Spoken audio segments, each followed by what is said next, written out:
Hello, in today's tutorial, we will be cloning a player's friends and placing them in server storage so we can grab them and we can clone them into our game. In this tutorial, we'll be doing that via a button.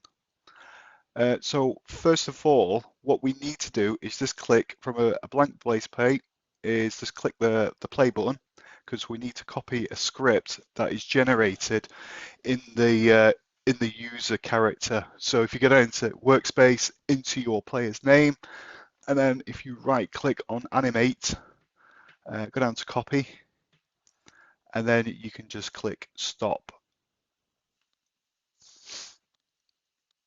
And then if you right click on server storage, and then just do paste into. Now, this is currently a local script. We need it as a normal server script. So if you click on the plus sign next to server storage, go down to script, rename that to animate. Then if you go into the local script one, press Control A to select all, then Control C to copy, go into the server one, remove the print hello world, and then just paste that in. And then we need to go, and then from the local scripts, just copy all the children, just drag them up into the animate one, and then you can just delete that local animate script and set that to disabled in the properties section of animate. Then in the animate script, we need to go down to I think it was line 739 because this is all local stuff which will not work and will throw errors. So we just need to comment this section out so it doesn't run.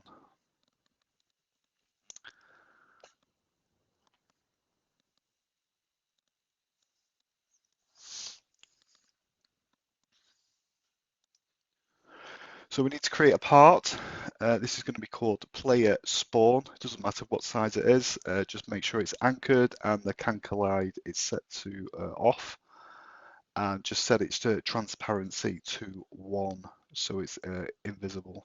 And we're just going to drag it up just a couple of studs so it's in the air, because this is where we're going to spawn the player once we've copied all of their players' friends.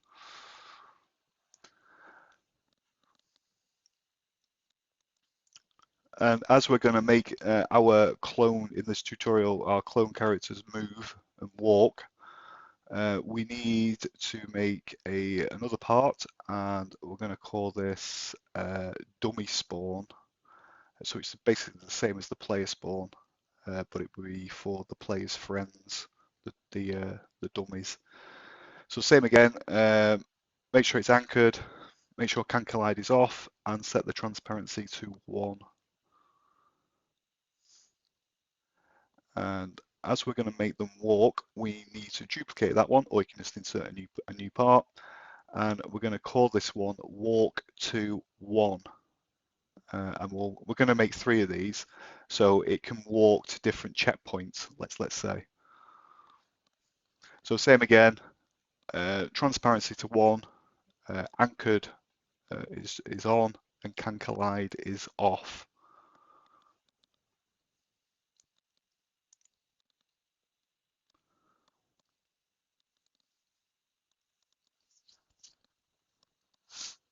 And you can place these wherever you like. It doesn't really matter how far apart they are. So I'm just duplicating walk to 1, and I'm just going to rename that to walk to 2. And then I'm going to make another one called walk to 3.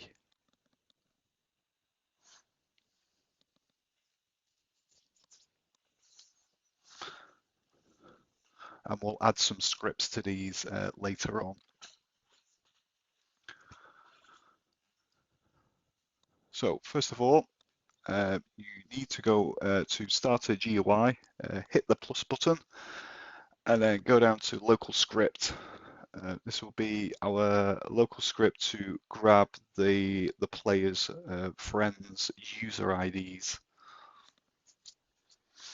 Now, this first section of code I got from the Roblox developer help um, website. It's it was a script that where you could actually get a user's a player's friends list.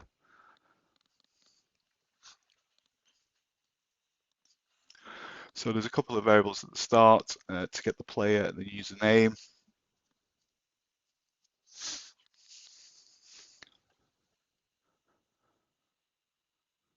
Now, where I've just typed on line 7, return coroutine.wrap open bracket function, you need to make that open bracket function, open bracket, close bracket.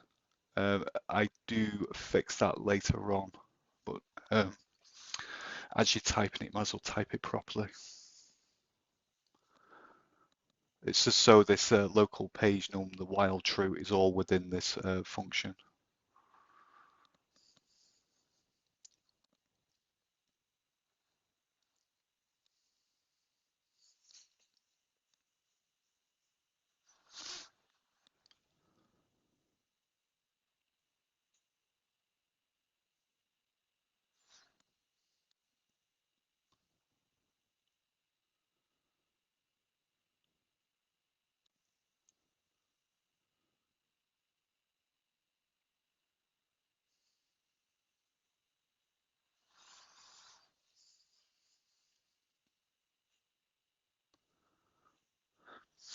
So there's going to be a check because what you've got to remember is each time we load a character in to clone it, it's going to run this script. Everything that's in starter GUI will get run.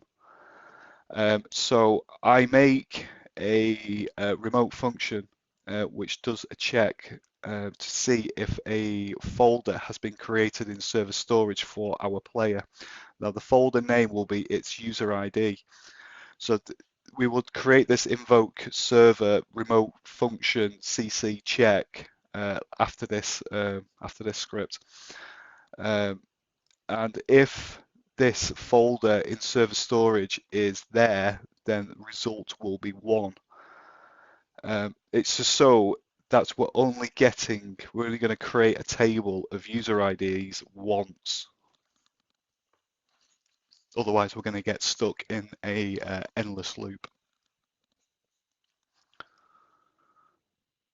So if that result is 0 and that this is the first time that we're actually creating this table, then we just create the user ID of our local player, the friend pages, which is the from that function, which generates all the friends user IDs. And now we can go ahead and collect these user IDs into a table, which we will then pass to a server script, which will then go through each of these user IDs, load the character in using that user ID appearance, we'll clone it, we'll into server storage, just to keep it there, so we can then clone that out when necessary into our game.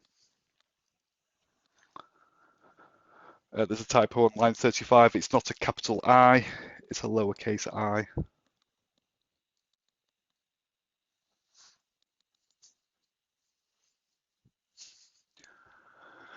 And then once we've got all these the user IDs into a table, we'll just fire the server. We will create these remote function and remote event in a second. Now, at the moment, this will copy every single friend that the player has. I will show you later how we can reduce that, because it can, if they say like if they have 200 friends, it can take quite a while for us to clone all their friends. So what I normally do is pick 10 random friends. And also, I will show you later, if the player doesn't have any friends, we can give them a default set of 3. So in replicated storage, you need to create a remote function called CC_check and a remote event called change character. You may have noticed, I do realize later on, I do it all the time. I've put the CC_check script in server storage. That should be in server script service. So this is doing the check. So if we can find a folder called, which is the player's user ID in game.server storage, then we make the results variable to 1, and then we'll just return that back to the get friends local script.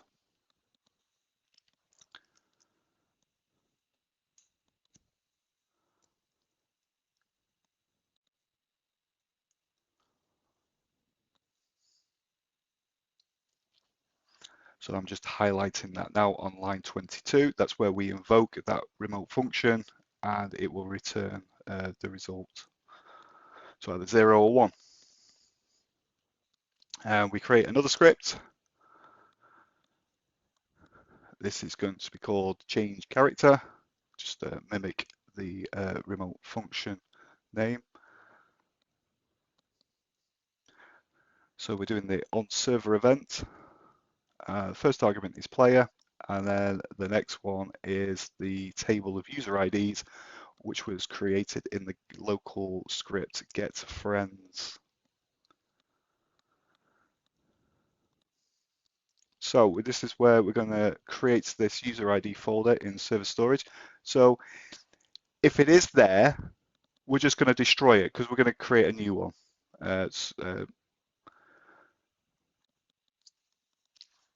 And then we will create a folder. So local folder, instance new folder, the folder's name, get rid of that local at the start. I realized in a second. Just make that play.user ID. And then we'll parent it to game.server storage. And then I need to create an int value of the old ID. Now this is the ID of the player there, so we can change them. So once we've cloned everybody in, we can change them back to how they should look.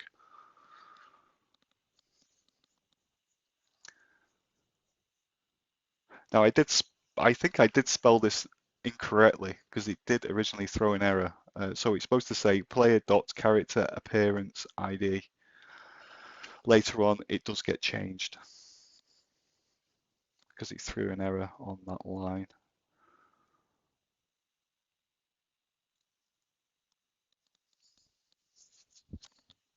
Oh yes, I see. I've missed out the A in between the E and the R of appearance.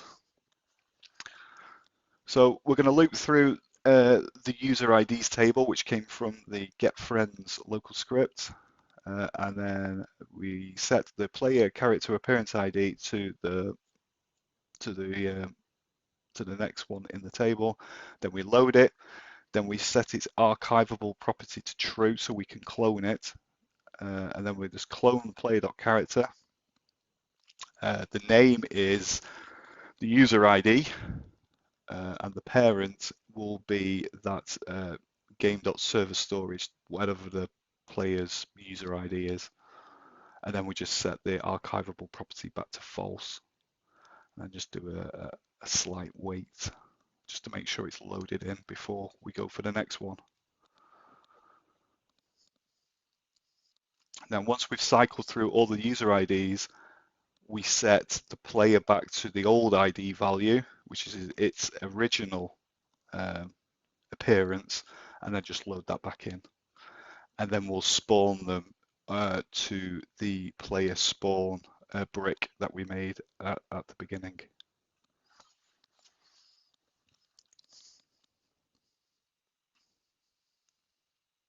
So we'll just make the humanoid root part position the C frame, the position of the player spawn brick.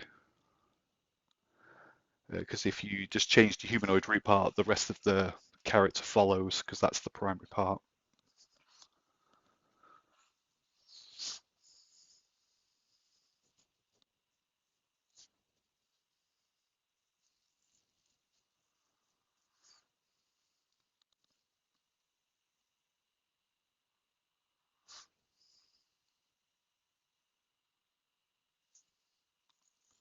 This is where I realized I'd put the scripts in the wrong bit. It needs to be in server script service, not in server storage because it will never run. I've done it so many times.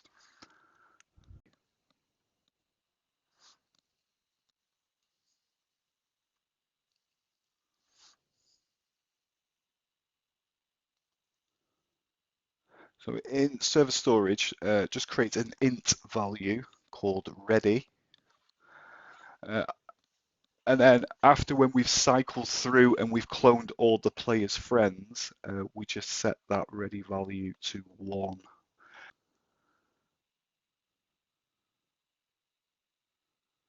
So in starter GUI, I'm going to create a screen GUI so we can place our button.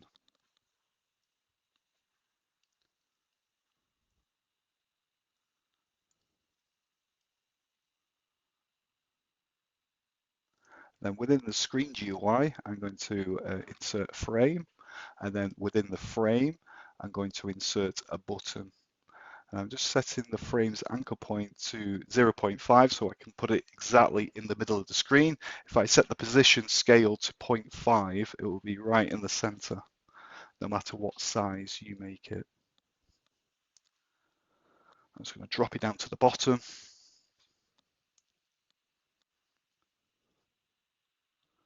And we're just going to change its size.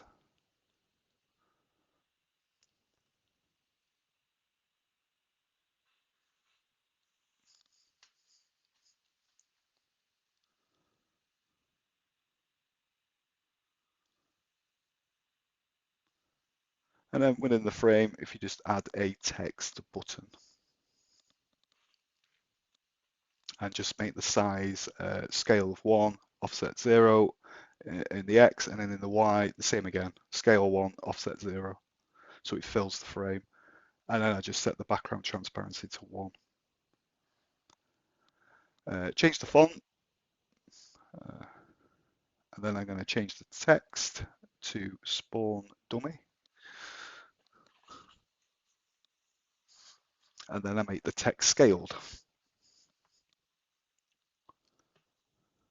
And then within the text button, we will create a local script.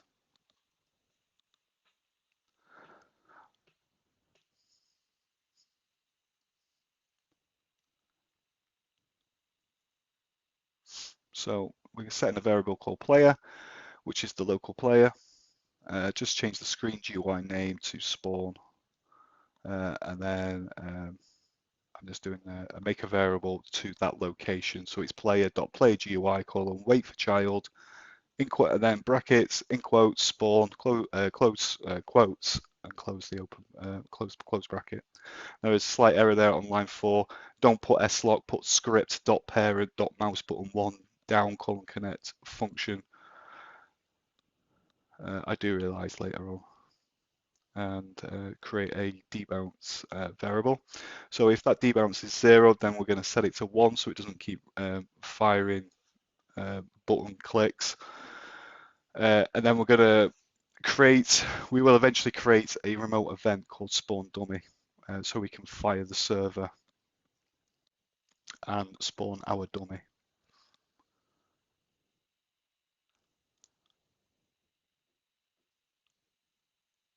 So in replicated storage, you click the plus, go down to remote event, and rename that to spawn dummy. Then in server script service, click the plus sign, then click script, rename that to spawn dummy.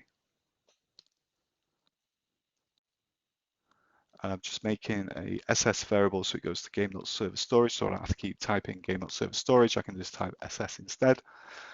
So this is the on server event of spawn dummy. First argument is always player, so we know where it's come from. So if that ready value is 1, so we've cloned all our players' friends, it's ready.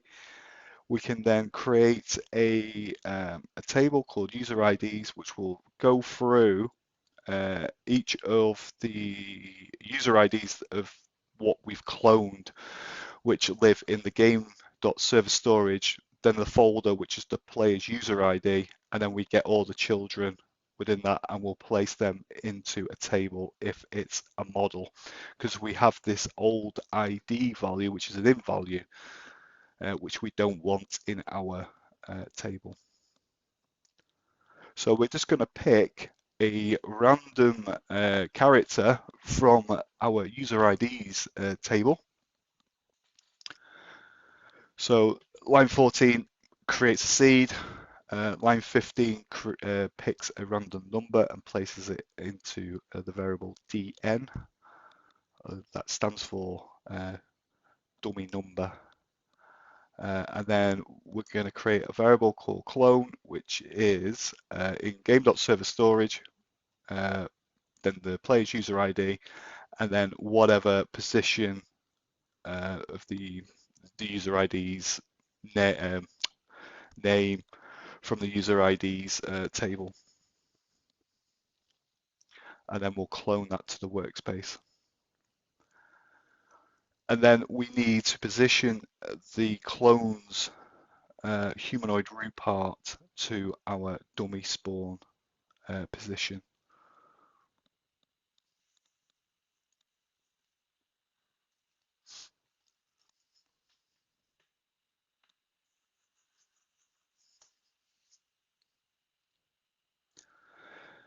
And we need to disable the name above the dummy, because it will just say the actual player's name.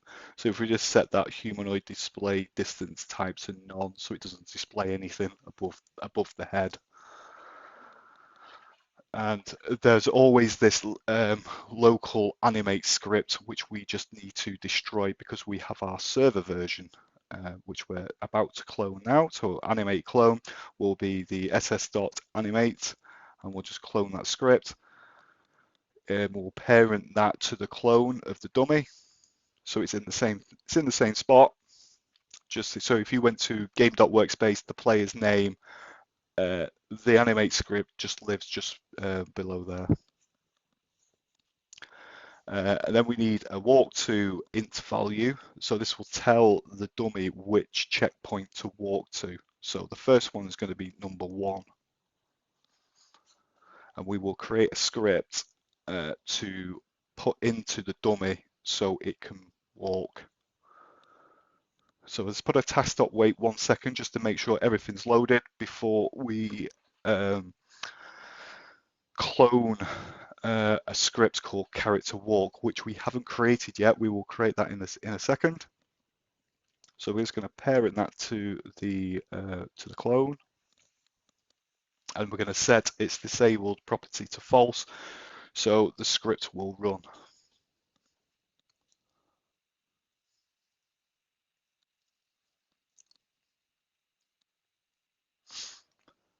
And at the bottom, we just set that animate clone to the disabled property to false.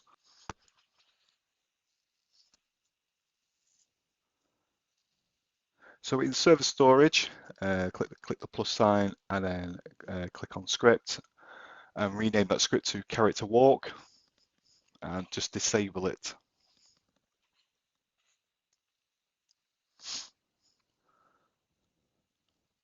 So while true do, just put a task.wait at the bottom so it doesn't exhaust the script.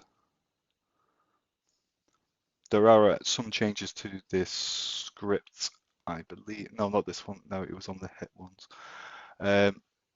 So if the script.parent, so if that walk to int value that we created in the previous script is actually there, then we can continue. Then if script.parent doesn't equal nil, this stops because when we get to walk to 3 checkpoint, the character will be destroyed. And doing that if script.parent doesn't equal nil, it stops an error being thrown. In fact, yes, we do change this one because we just swap those if statements around. We'll do that later. So we get the walk to value from the clone, and set its target point to the next waypoint, which is that walk to 1 or walk to 2 or walk to 3. Now within walk to 1, you need to click on the plus sign and create a script, rename it to hit.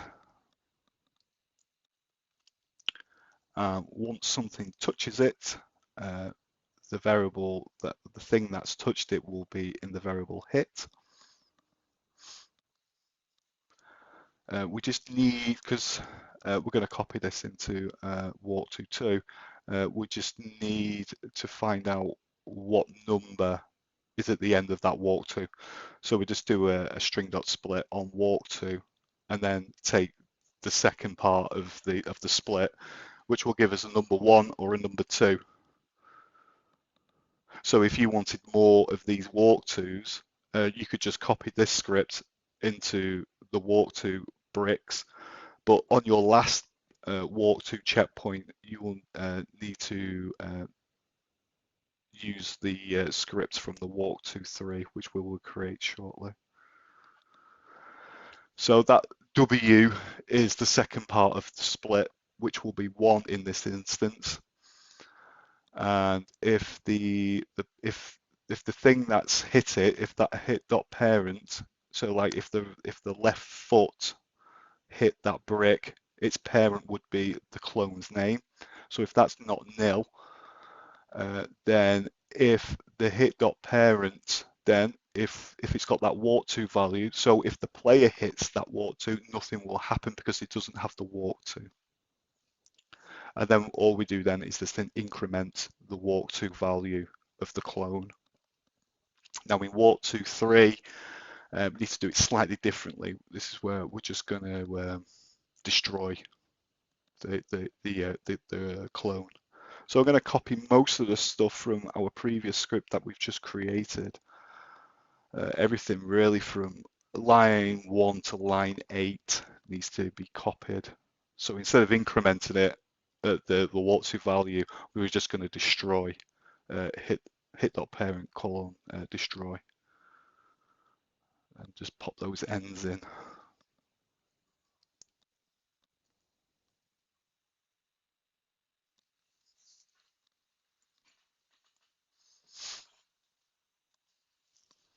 This is in change character. This is on line 13 where I spent I spelt appearance wrong.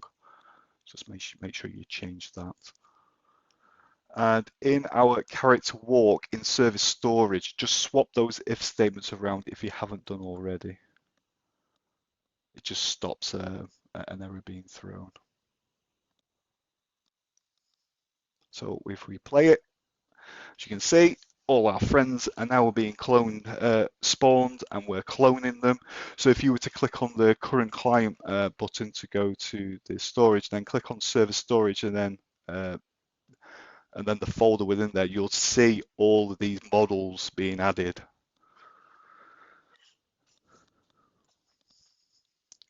So once it's finished spawning everything in, as you can see, it does take a while. So if you've got loads and loads of friends, it's going to take quite a while to cycle through all these. That's why I'd normally just pick 10 at random, because it does it within a few seconds. But I'd like to show you both ways of doing it.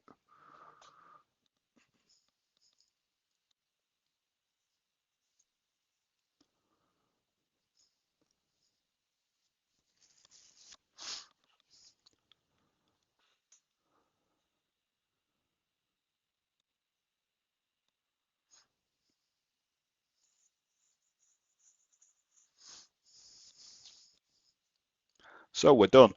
So if we click on spawn dummy, there's our dummy, and it starts walking. And it will walk to the checkpoints, and then it'll get to the last one, and then it'll get destroyed.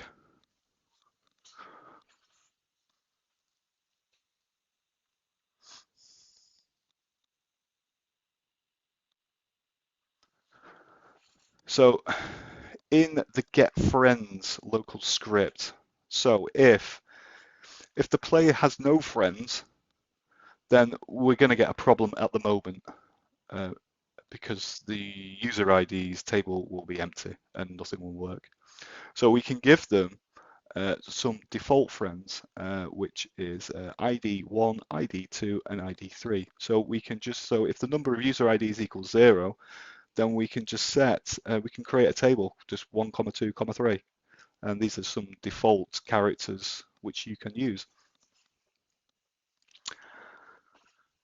So if we have a lot of players, as you saw, it took ages for it to load them all in. So we can take 10 random friends, or if they've got less than 10, then we'll take that into account as well. Or you can change that to 20 or 30 friends. It's entirely up to you. I normally just take 10. So we're just going to create another table called user IDs to send, and set a variable target equals 10. Now you can, if you make that, if you want more than 10 friends, set that to like 20, but then on the next line, on line 48, you will need to change that 10. Or you could even change that to if number of user IDs is less than target, then target equals the number of user IDs. So currently, if they say like they have 5 friends, then target will be 5. And then we do a for a equals 1 to target, create a random seed, and then just pick a random number between 1 and the number of user IDs, and then insert that user ID into the user IDs to send. Change line 59 to send the user IDs to send.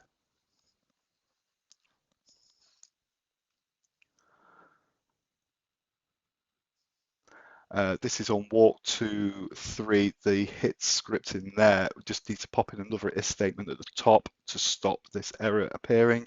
So if hit.parent doesn't equal nil at the very beginning.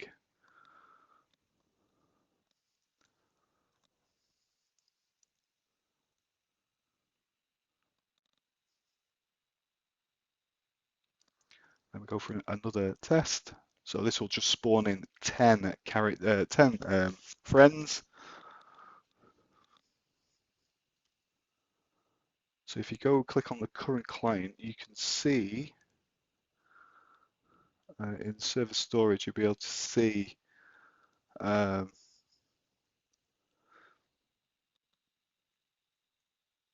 there's that user ID, and then there's all the friends user IDs, and there's only 10 of them.